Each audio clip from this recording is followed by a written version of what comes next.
জয় হোক, মহারাজের জয় হোক। বেশ বেশ, তবে রাজকার্য শুরু হোক। কি সংবাদ দেশে? প্রজারা সব সুখী তো? নেই মহামারী, নেই মারামারি, সুখ শান্তি বাড়াবাড়ি, আহামরি আহামরি। সজাগ রাখতে হবে দৃষ্টি, কোথাও যেন না ঘটে অনাসৃষ্টি। আজ্ঞে মহারাজ, দেশময় ছড়িয়ে আছে গুপ্তচর। কোনো অনিয়মের খবর পেলে সোজা নিয়ে আসবে ধরে বেঁধে। দুষ্টির হবে বিচার, শাস্তি হবে তার।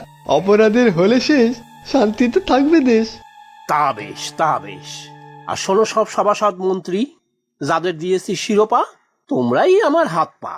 মন্ত্রী বিদ্যালয়ের পঠন পাঠন তা যেন চলে ঠিক মতন। পড়াশোনা হোক সরল সোজা, শিশুদের যেন না হয় বোঝা। মনের আনন্দে করুক পড়া, সেটা যেন ঠিক হয় করা।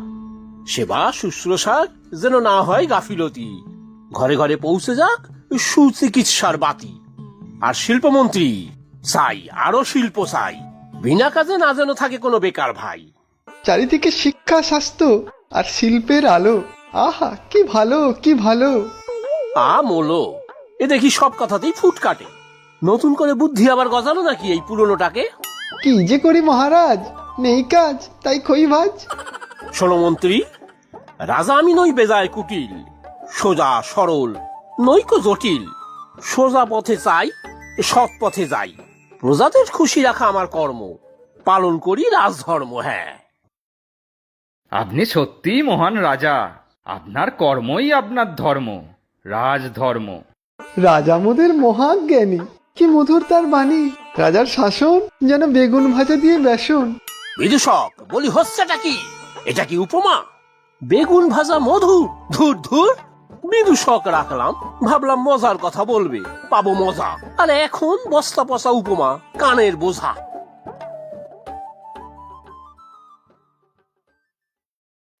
মহারাজ, বিচার আছে। গুপ্তচর ধরে এনেছে দুই বেটাকে, গুরুতর কাণ্ড ঘটিয়েছে। একজন আবার পরদেশী। বটে, পরদেশী? আর তার কি নাম যে আসে দেশি? আমার দেশে থাকে, আবার কি কাণ্ড ঘটিয়েছে কোন ফাঁকে? তাদের পাঠাও ঘরে, দেখি কাদের ধরেছে গুপ্তচরে।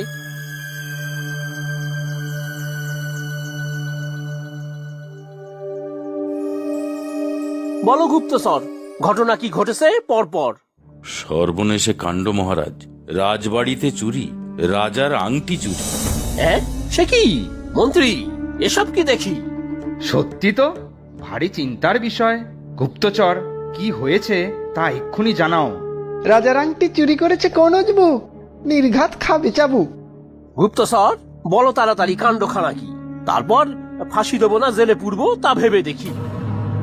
আগে মহারাজ, আমি 3 রাস্তার মোড়ে দাঁড়িয়ে চারদিকে নজর রাখছিলাম। হঠাৎ দেখি এই দোকানি আর এই পরদেশী রাস্তা দিয়ে যাচ্ছে। সন্দেহ হলো, তাই ওদের পিছু নিলাম। ওরা দুজন বাড়িতে ঢুকে দৌড় দিল। তারপর একটা পুরনো বাক্স থেকে আংটি বের করে ঘুরিয়ে ফিরিয়ে দেখতে লাগলো, কথা বলতে লাগলো। আমি জানলা দিয়ে সব দেখেছি। এ যে নিঘাত রাজার আংটি। কি সর্বনাশ, মহারাজের আংটি চোর, এ যে কলি ঘোর। খুব সাহস তো বটে তোদের, প্রাণে কি একটু ভয় ডর নেই মোটে?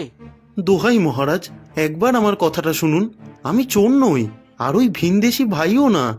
আহারে কাঁচকলা, চোরের মায়ের বড় গলা। ডাকো জল্লাদ, দাও বেটাদের ফাঁসি। দেশ হবে চোর মুক্ত, রাজ্যবাসীদের মুখে ফুটবে হাসি।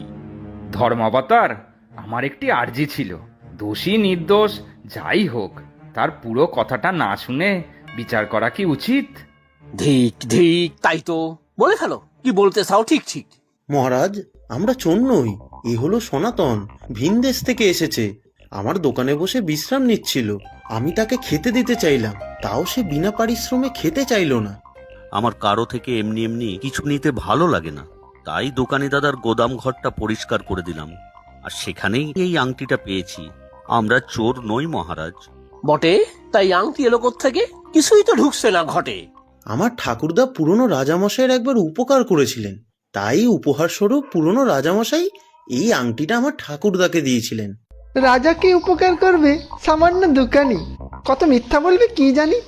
তাই তো, কি যে কয়, এ কি হয়? যত সব গাল গপ্প। ওরে কে আসিস, এদের শুলে চড়া।